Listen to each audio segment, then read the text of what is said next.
Hi, it's Mitch from Swap Time. This is a typical dropout engine right here. I'm going to show you how to remove the harness. It's kind of a pain to remove the harness on these. I'll show you some tips and tricks on getting these connectors off without breaking anything. Down here we have the basic tools. I like to use flush cuts. Basically I'm using these as needle nose. I'm not using the stripping part function of it. We got a trim tool. It's not necessarily needed, or at least a flat blade. We're using a 13 mil socket and a 10 mil socket, and those are the basic tools we'll need. You'll need I'll go and pull this harness off so you'll see what we'll do, but you gotta pull the starter off with the crank sensor, and it's just one of the main things you gotta remove there. And let's get started on this. First thing I'll do is I'll start removing anything that's holding the harness onto the engine. These things are very well strapped down, connected to the engine. So you got one here on this side. You got a couple more.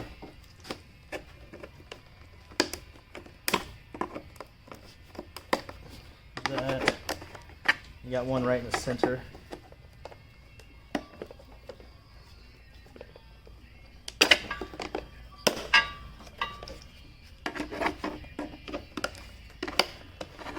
And I believe one underneath here.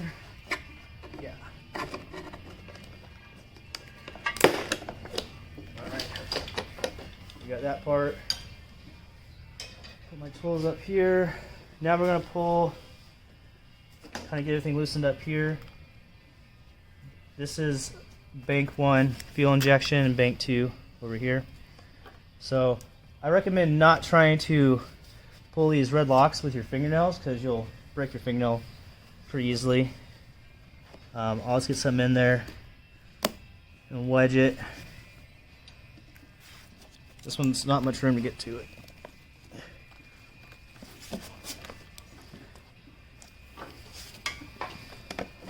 This is held in, there's a metal tab, so you can kind of bend it a little bit, get more room. And kind of what I do, I push in and out until it comes.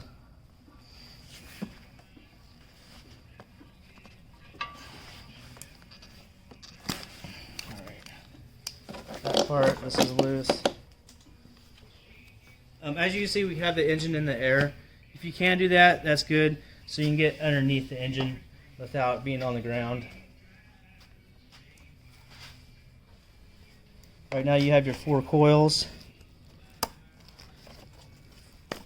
There's that one.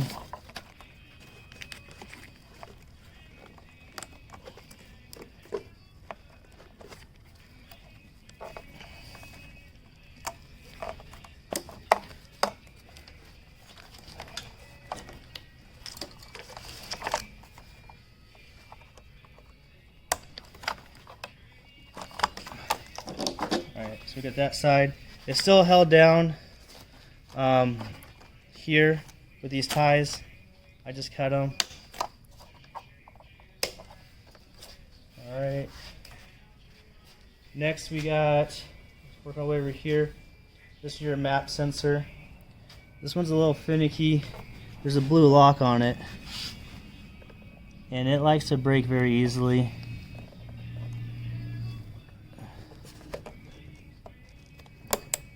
Like it just did right there, and this harness isn't even that old. It just happens. There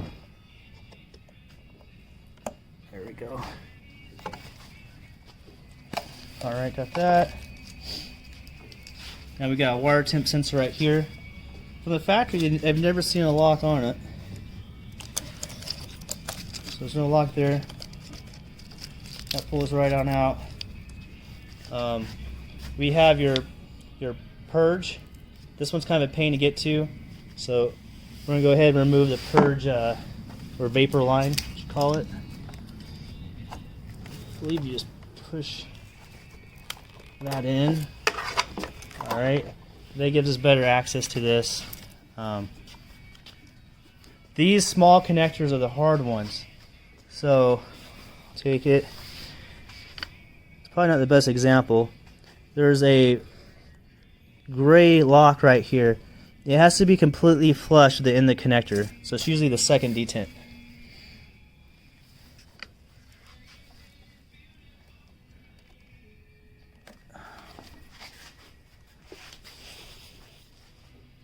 Let's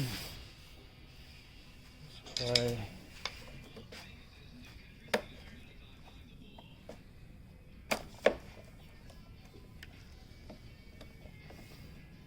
There we go. So now, probably hard to see, I got completely flush there. It's just hard to get to.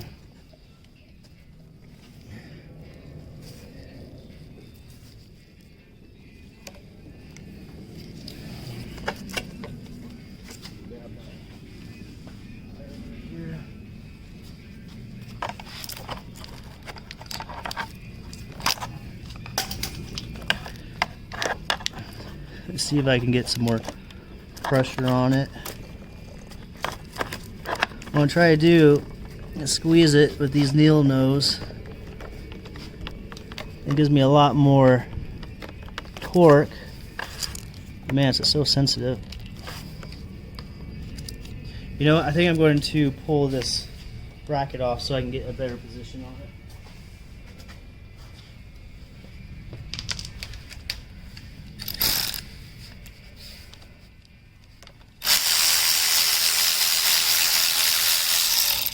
This is held in by two 10 mil nuts and bolts.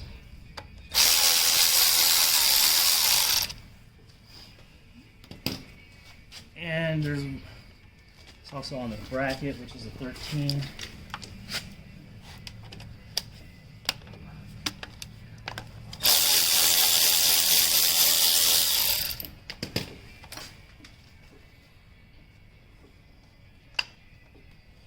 Now I can slightly better access to it.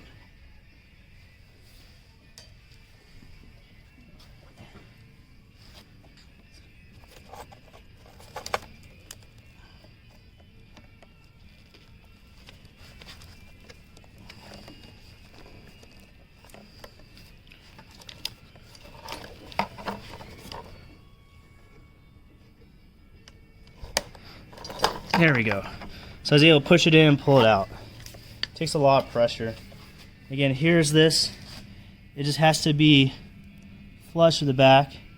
If it's a step forward, it's kind of locked in still. Okay, so the other two nightmare ones, you have your DOD/AFM connector, and you have oil pressure. This one's not too bad. The oil pressure is the one that's not fun. With oil pressure, again, I'll get it to the last detent. I'll make sure I'm not grabbing these wires. And I'll pull it like that. You want to just jiggle it, and then it'll come out. Next, that pulls right out. So you got this leg done. We'll come on down here. Down at the bottom here, you'll have a I'm sure that's an 8-pin or 6-pin connector, but this is your cam and VVT and oil pump connector. The lock down. This one is not fun. It gets really dirty. It'll get seized in there. So yeah, it's an 8-pin on that one.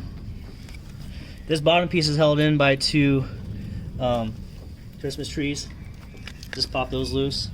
And on this side, what we got left is a ground. Right here, that's a 13. Let's see if I can get to it.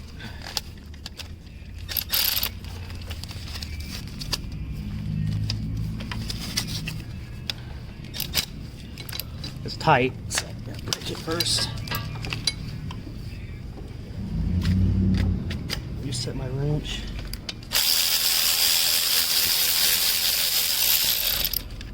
Alright, there's one of the main grounds. You have 3 grounds, 2 on the back of each cylinder head, 1 here. Now, right over here, should have a knock sensor way back here. And I try not to use my fingernails. Break them too easy. Alright, these are usually pretty easy to get.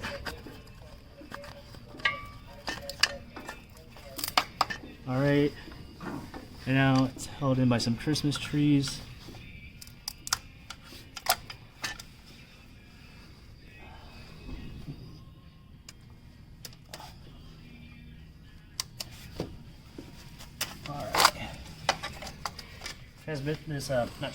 Oil cooler lines are easy in the way.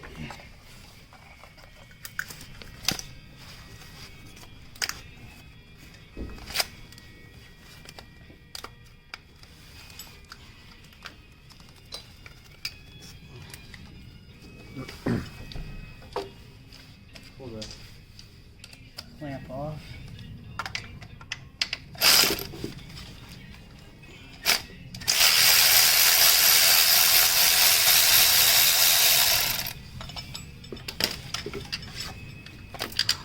Alright.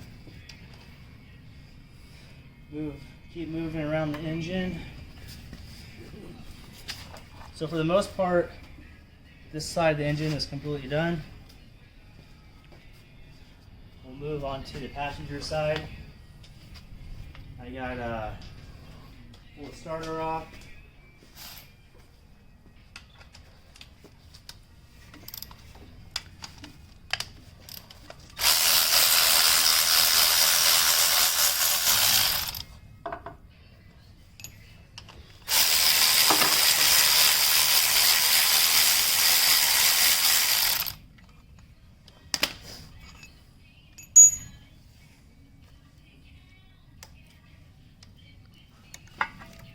So this heat shield is kind of hung up, it will come out. So now we have, well, it looks like this is broke. This is your starter connector, so you remove it off that, and then you see it's bolted there. So since this is now broken, what we'll have to do is put an eyelet on this and just use this bolt as to hold it down. That broke pretty easy. It's already been broke. I'll go ahead and take off this cable.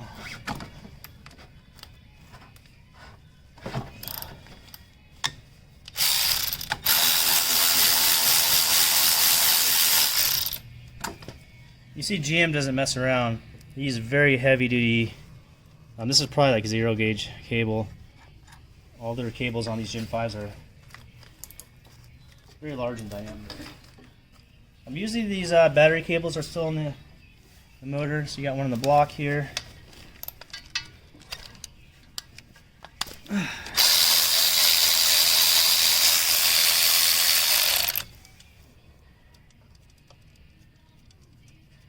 Okay. And this is held on by this current sensor, which is pretty neat. And I like to reuse these cables. They're very high quality, definitely copper, and you have a nice lug on it for the battery, and I'll just put new ends on it if I need to. But I don't like using parts store cables, but redo them myself. Okay, so now we have crank sensor right here. This one's the same kind of finicky connector to get to. See, it's not quite there. That's the second detent.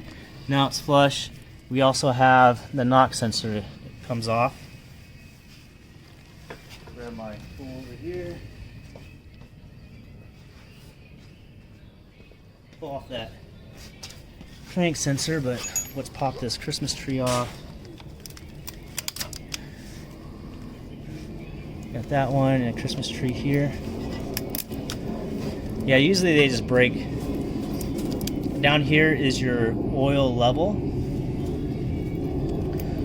Let's go ahead. I'll go ahead. This is an attempt right here.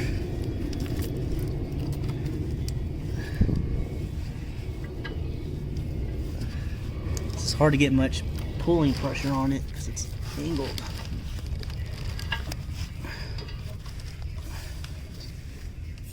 because these aren't fun to get.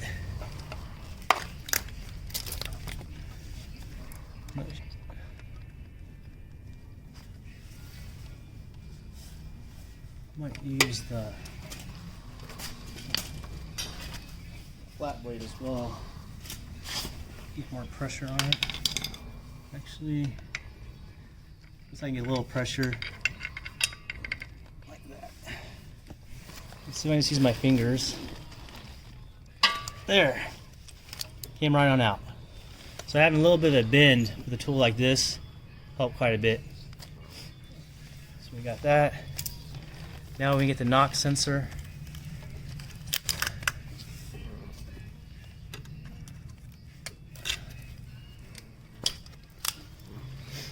Okay. Oil level.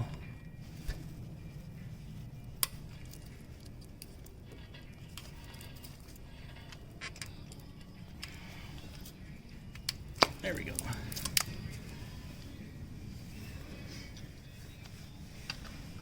See if this will pop out very easily. I'll probably just break it. Yep.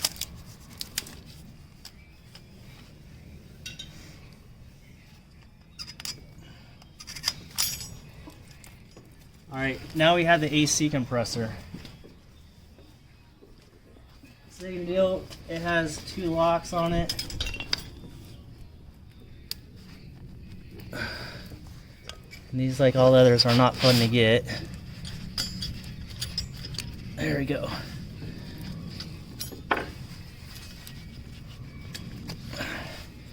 These are the tricky part, is really just the lock. And we got that one up there. So the one I just pulled off is for the variable displacement valve, and this one's for the clutch.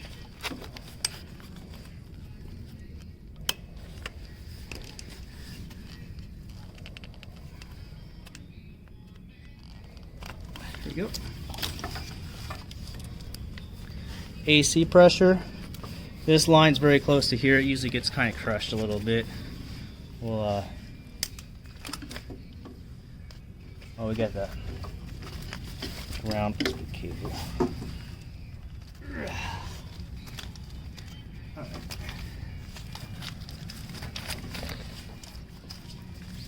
What size is this? Size 13 as well.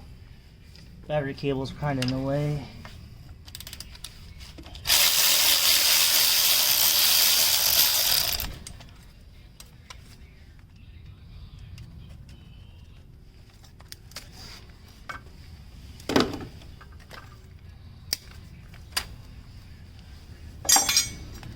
Now we got the alternator up here.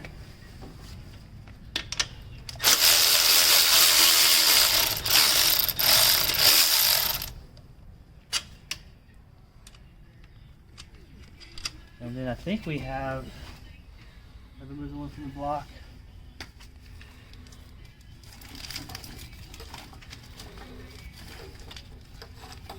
So even this alternator wire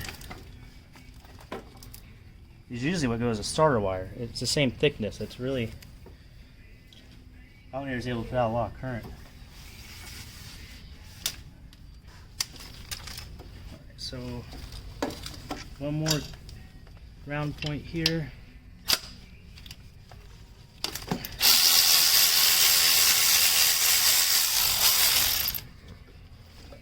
So here are your battery cables. If anyone's wondering what this connector is for, that's for your electric steering. So very heavy duty cables. Then this goes up to kind of bus bar by the Gen 5 battery. Put everything back in the same spot. Now I guess I need to go to the top and finish with the coils, throttle body, and alternator. Let's go ahead and do the throttle body right here.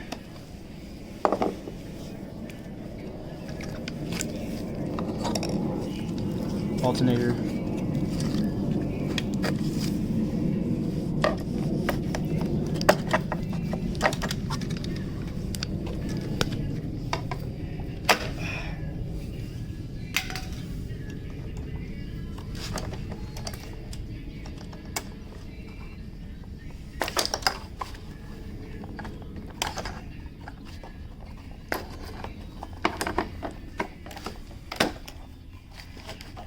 making progress. One more Christmas tree back here. That's out.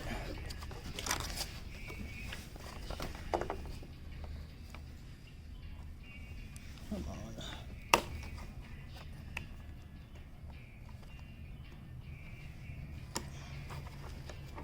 Don't want to pull on the wires.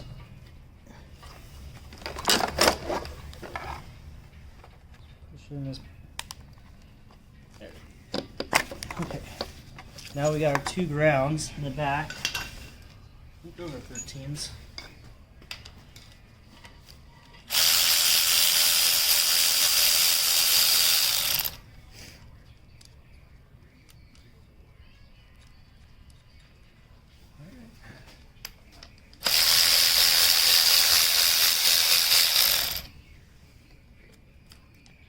Alright, that's it for the grounds. I think I got everything. So let's start pulling the harness off. See what happens.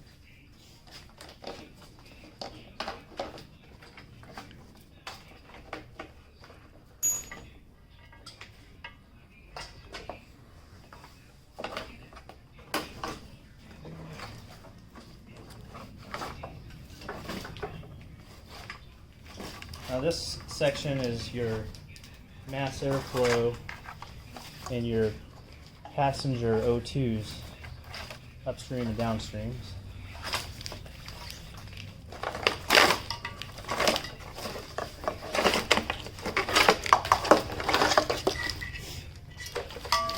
There's that side.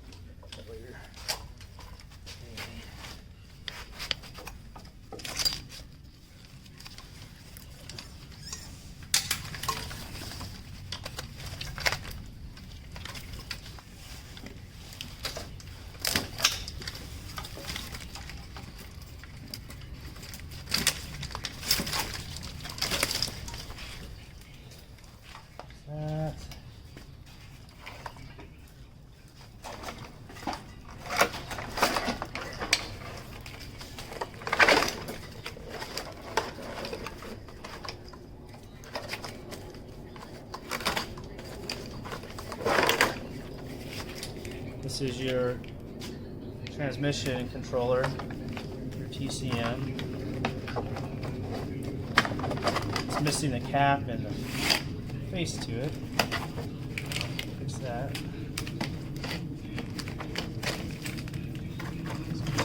Feeding this through.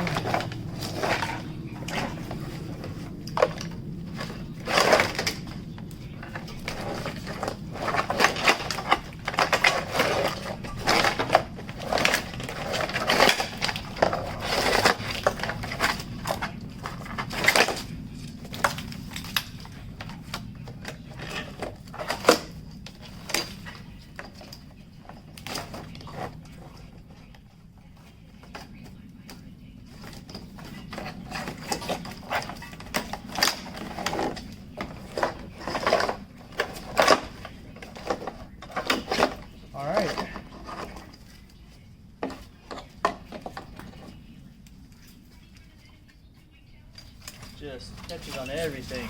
Alright. One part you didn't see, the transmission is already removed. So this is the main transmission connector. You have this stuff here. This is four-wheel drive. This is for your T-case motor. This is position, the T-case motor. And this is VSS output of that. So it's a basic harness removal from these engines. So you see it's a little bit involved, but not too bad. And now I'm going to set the motor back down and strap it back down until we go to use it for our project. I was hoping this will help some of the customers and anyone trying to remove these harnesses. It's It takes a little bit of determination, you'll get it. Alright, thanks for watching.